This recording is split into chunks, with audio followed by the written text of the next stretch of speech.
Most people think collecting Porsches is either buying a 911 or watching your money disappear. Here's the truth. Right now, sitting in the market are 5 Porsche models that almost nobody is paying attention to. These cars have genuine potential to double in value over the next few years. And the best part is they're still affordable enough that regular enthusiasts can actually buy them.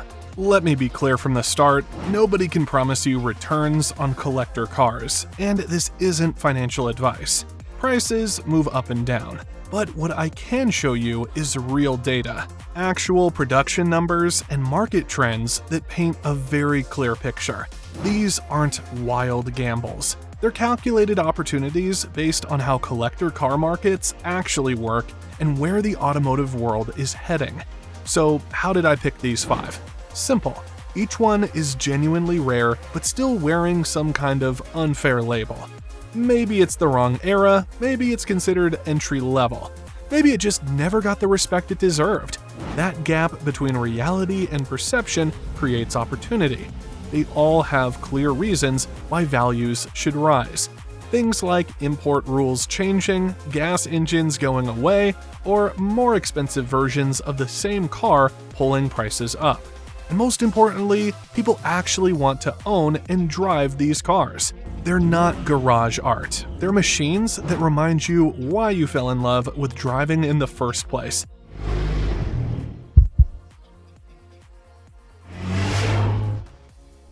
Number 5 is the 2004 Boxster S550 Anniversary Edition, and this might be the smartest buy on the entire list. Only 1,953 were made worldwide. About 500 made it to the States. Right now, you can find them for the same price as a regular used Boxster. That's not going to last. Look, early Boxsters got a bad reputation. People called them the entry-level Porsche, the car you bought when you couldn't afford a 911. Then there was all the talk about the IMS bearing issue that scared everyone away from these cars. But here's what most people missed while they were busy being snobs about it. These are absolutely fantastic cars to drive, and if you maintain them properly, they're surprisingly affordable to own. Porsche built the 550 Anniversary to celebrate the 1953 550 Spider, one of the most legendary race cars they ever made. Every single one came in GT Silver with cocoa brown interior.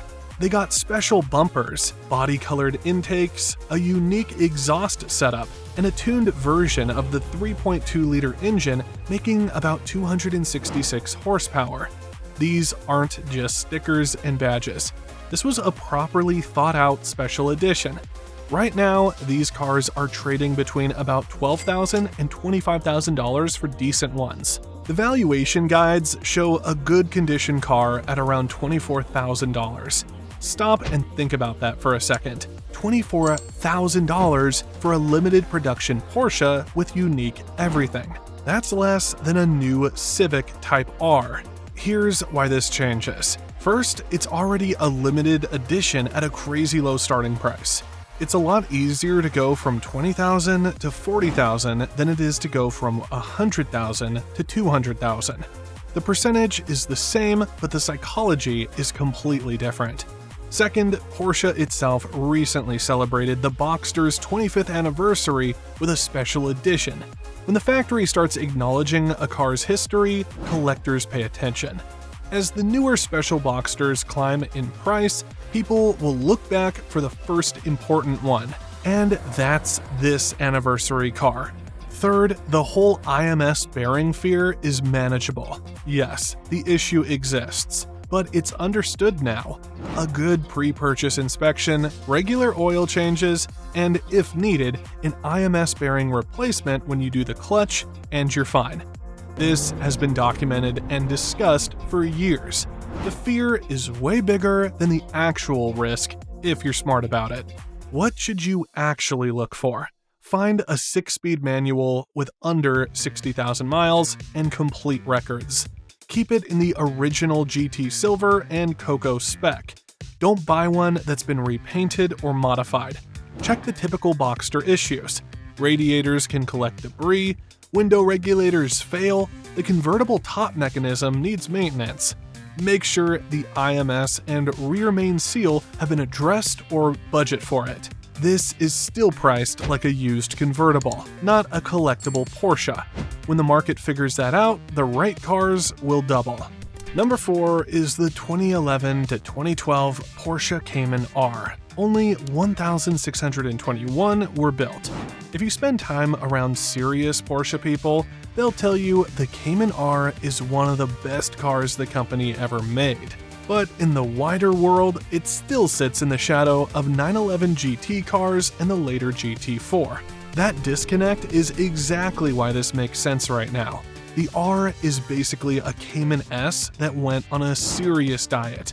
Porsche pulled out about 120 pounds. They lowered it nearly an inch. You could get proper racing buckets. The engine is the 3.4-liter, making 326 horsepower. This is everything Porsche learned about building lightweight, focused sports cars, wrapped into a mid-engine package that fits in your garage. These are trading between $60,000 and $90,000 right now, depending on miles, options, and color. The average sits around the low 70s, but here's the thing, the best ones are already pushing six figures. That spread tells you everything. The market is starting to figure it out. Two big things are pushing this car higher. First, Porsche confirmed that gas-powered 718 production ends this October, even if they bring back some gas options later. The message is clear. The small, light, simple Porsche sports car as we knew it is over. Collectors always chase the last anything. Second, the Cayman R gives you that analog, connected driving feel, but with none of the maintenance nightmares of older cars. It has the direct injection engine that completely avoids the IMS issue. It feels old school in the best way, but starts every morning and doesn't leave you stranded. Here's what matters when you're buying one. The spec hierarchy is everything. You want the 6-speed manual, not the PDK. You want the full bucket seats. You want the limited slip differential, sport chrono, and if you're serious about collecting, the carbon ceramic brakes. Colors matter too. Peridot green, Carrera white, Speed yellow, GT silver, these stand out. Low miles with complete service history is worth paying extra for, because the next buyer will pay you extra for it. Check that it wasn't tracked hard and then neglected. Light track use with good maintenance is fine. Porsche built these to be driven. Look at the usual mid-engine stuff. Radiators, suspension, and make sure nobody tried to tune it or modify it poorly. With only 1,621 made and the market waking up to what this car really is, the best examples have a clear path from $70,000 to $140,000. That's your double, and it's based on the same thing that's happened with every other limited Porsche that people initially overlooked. Number 3 is the 1989 to 1991 Porsche 928 GT, and we're only talking about the manual transmission cars. The 928 has this reputation for being expensive to maintain and not as desirable as the later GTS. That reputation created an opportunity with the GT that most people are completely missing. The GT was only available with a manual transmission. It made more power than the standard S4. It had less luxury equipment, shorter gearing, and a limited slip differential. Only about 2,078 were made. For a big Porsche Grand Tourer, that's genuinely rare. Right now, these cars sit around $45,000 to $70,000 for good ones. That's still noticeably cheaper than a manual GTS, and that gap is going to close. Here's why. Manual transmissions are becoming genuinely scarce in high-performance cars. In 2025, that scarcity isn't a trend, it's a reality. The 928 GT is manual only. That matters more every single year. Also, the market is rediscovering these big analog V8 Grand Tourers from the 80s and 90s. Front-engine Ferraris from that era, the BMW 850, classic Aston Martins, they're all climbing. The 928 was always the technological wonder car. That rear-mounted transaxle and sophisticated suspension were space age in their time. Those qualities age incredibly well. The GT is the purest version of the non-GTS cars. Less weight, less luxury, just the driving experience. Here's the reality check on maintenance. Yes, the 928 needs proper care, but the horror stories all come from neglected cars. The timing belt, water pump, and tensioners are critical. If you buy one and there's any question about service history, just budget for the full job immediately. It's not cheap, but it's not mysterious either. The electrical systems need attention. These are complicated German cars from the late 80s. Find one that's been maintained by someone who actually knows 928s, not just a general mechanic. The chassis stuff like engine mounts, transmission mounts, and bushings matter enormously. A 928 with fresh mounts and suspension feels like a completely different car than one that's been ignored. Clean, well-documented 928 GTs in that $45,000 to $70,000 range have a realistic path to $90,000 to $140,000. The manual transmission alone drives that, as people realize how special the GT is compared to the heavier, more expensive GTS. The discount closes. Number 2 is the 1993 to 1995 Porsche 968 Club Sport. If you really know Porsches, you already respect this car. If you're a general collector, you might have never even heard of it. That's especially true in the US, where it was never officially sold. Most people know the 968, if they know it at all, as just the last version of the 944. That's about to change. The Club Sport is the lightweight version. Porsche pulled out about 110 pounds. They lowered it. They focused everything on the driving experience instead of adding features. The engine is a 3.0-liter 4-cylinder with 4 valves per cylinder and variable valve timing. It makes great power, but more importantly, it has this incredible torque curve. Every magazine that tested it said the same thing. This is one of the sweetest handling cars Porsche ever built. About 1,538 were made total. Maybe fewer survive in original condition. The market average sits around the low 50s, but the spread is enormous. Rough, high-mile cars trade in the 20s. Really nice original ones go for $60,000 to $80,000. The best ones are pushing 6 figures. That range tells you the market is still figuring out what these are worth. 2 things are changing that calculation right now. First, as sports cars get heavier and more complicated, people are realizing what we're losing. The 968 Club Sport is light, mechanical, connected. Everything you touch and feel is communicating with you. That quality is disappearing from new cars. Second, there's the ultra-rare 968 Turbo S that trades for serious money. As more people learn the 968 story, the Club Sport becomes the car you can actually find and afford.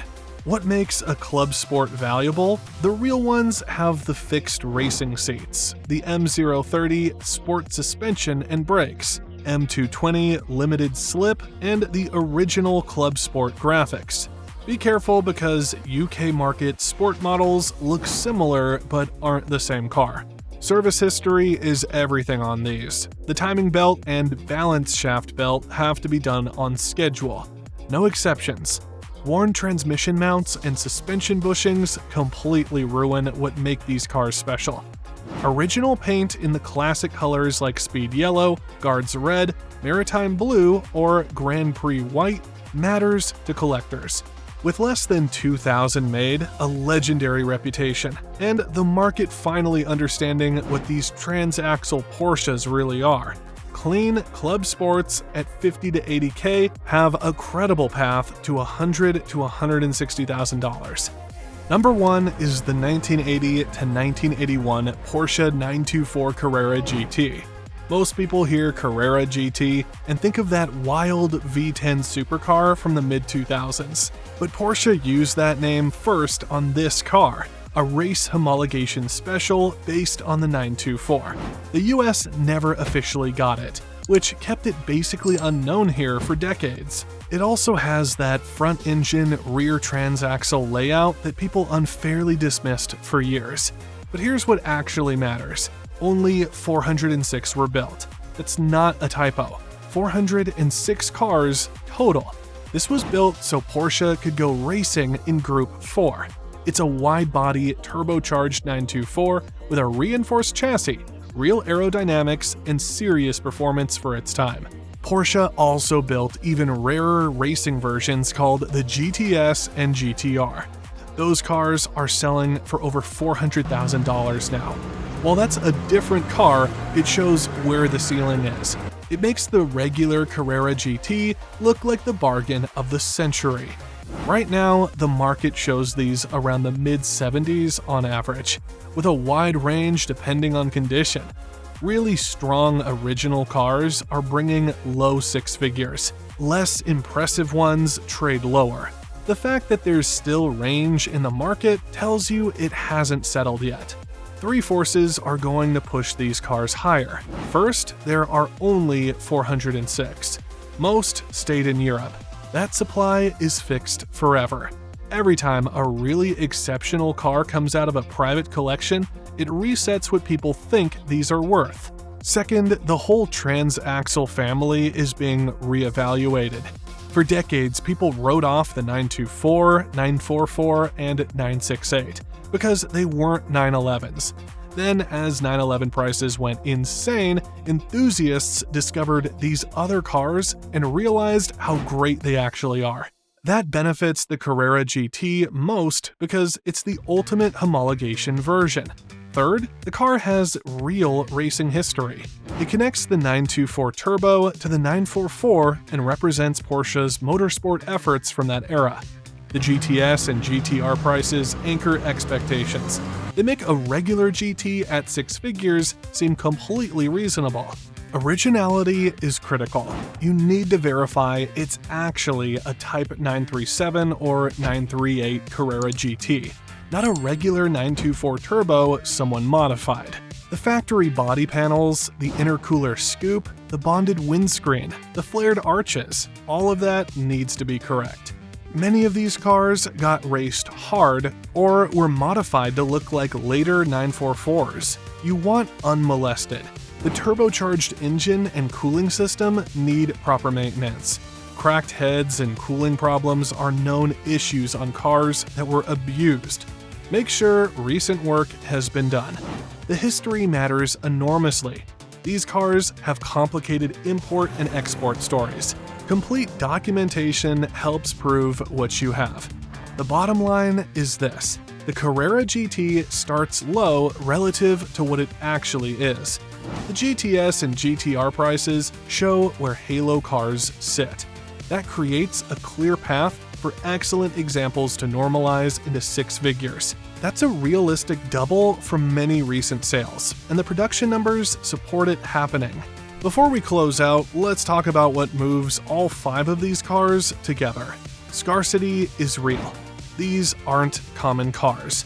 Hundreds to low thousands were built. Scarcity doesn't automatically mean prices go up, but it absolutely limits supply. Tastes are changing. New sports cars keep getting heavier, more complicated, and in many cases, electric. People want light, simple, mechanical cars that connect with you. The end of gas-powered 718 production is a marker. It tells collectors to look backward. Each of these cars has more expensive versions in the same family that already trade high. Those halo cars pull attention and money into the next level down. And finally, these are global cars. They're old enough to import anywhere or were already sold worldwide, which creates real liquidity. Here's how you actually do this right. Verify what you're buying before anything else. Check the VIN, the build sheet, the option codes, everything. Carrera GTs need to be real Type 937 or 938 cars. The 968 Club Sport can't be a fake sport model. The 928 GT must be manual only, not a converted automatic. Trace the service history. Look for proof of timing belts, water pumps, cooling systems, all the critical stuff that makes or breaks these cars. Inspect like you're going to own it for 10 years. The chassis condition is what makes these cars magical. Mounts, bushings, suspension, that's where the feel comes from. Budget for addressing it. Buy the spec that the next buyer will want. On the Cayman R, that's manual, buckets, limited slip, good color. On the 968 Club Sport, it's the right suspension, limited slip, original seats. On the 928 GT, it's lower miles with documented service. On the 550 Anniversary, it's original color, low miles, verified edition paperwork. Understand that collector cars aren't liquid. You can't sell them tomorrow like a stock. Buy grade A examples that will photograph well, have complete history, and can be verified remotely. Keep every receipt. That paper trail becomes part of the value. What could go wrong? Deferred maintenance is the big one. A cheap car with problems will cost you all your upside in repairs. Get a proper inspection from someone who knows these specific models. Economic factors move the whole market. Interest rates, insurance costs, storage, all of that affects collector cars. Focus on the best examples because mediocre cars get hit hardest. Model-specific stuff matters. The IMS bearing on the 986 is real but manageable. Timing belts on transaxle cars are non-negotiable. The 928 timing belt and water pump are critical. Turbocharged 924s need proper cooling and fuel system maintenance. The collector car market rewards three things: rarity, story, and how the car makes you feel. These 5 deliver all of that, but still trade at discounts because of old misconceptions. Not a 911 entry-level, wrong era, scary maintenance. Those stories are holding prices down while the reality is completely different. But tastes are shifting fast toward cars that are light, simple, and make you remember why driving matters. If you buy well-documented, properly specified examples and take care of them, these 5 Porsches give you the best shot at something everyone wants. A car you genuinely love that's worth a lot more down the road.